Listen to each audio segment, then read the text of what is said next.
I got my producer here, Daisy. She's a producer and director of the video. She's going to keep track of me, make sure I stay on task here.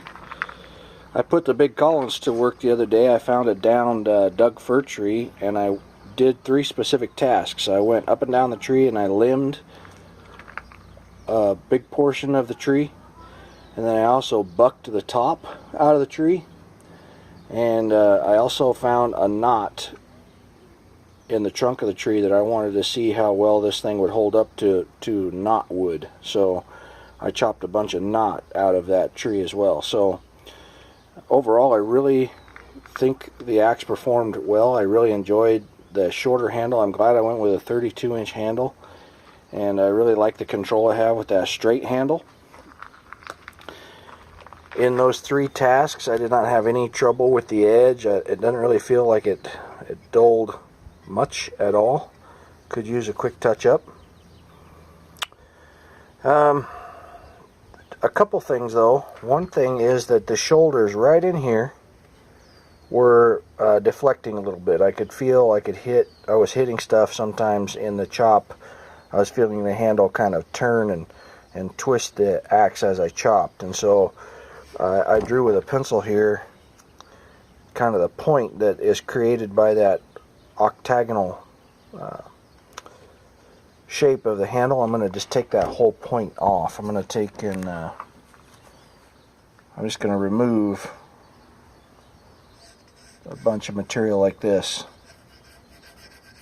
I'm just going to remove all of this here and take that point down on each side to keep those shoulders from deflecting the cut. And it didn't do it very often, but it was enough to notice. So again, both sides will do that. The other thing that I noticed is that the flare in the handle starts a little bit too soon for me. So this shape right here, this truncated shape, was just it just wasn't very comfortable for me. So I'm going to figure out what I want to do with that. I'm going to create maybe a little bit more flare, keep this straight edge coming down a little bit more, and then flare it out. I'll probably end up rounding off the octagonal shape right in here a little bit.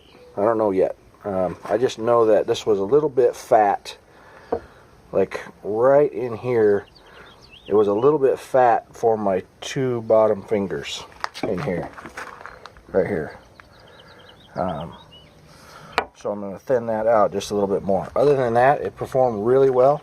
When I did get into that hard knot and really worked hard on that hard knot, there were a couple strikes that I could tell just really jarred the axe and just really put a strange vibration in the axe, and it did just start to slip. The head started to slip just a tiny bit. So I am going to go ahead and put a metal wedge in.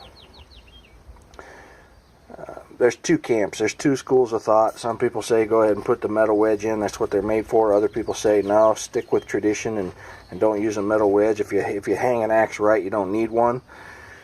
Well, I feel like I hung this axe right, and I also feel like I need one. So that's what I'm going to do. Other than that, it worked like a charm, man. It stayed sharp. Again, I didn't do a lot of work with it, but enough to kind of give it a test. The end of the tree where I bucked it was probably about a little over 8 inches, and it was probably the quickest I had ever bucked a tree of that. Bucked that amount of material. So I bucked 8-inch or so pieces of tree, with other axes, and this one was definitely the most efficient of all axes I've used for that specific task. So it was a lot of fun. Alright, how'd I do, Chief? Daisy, did I do okay? Alright.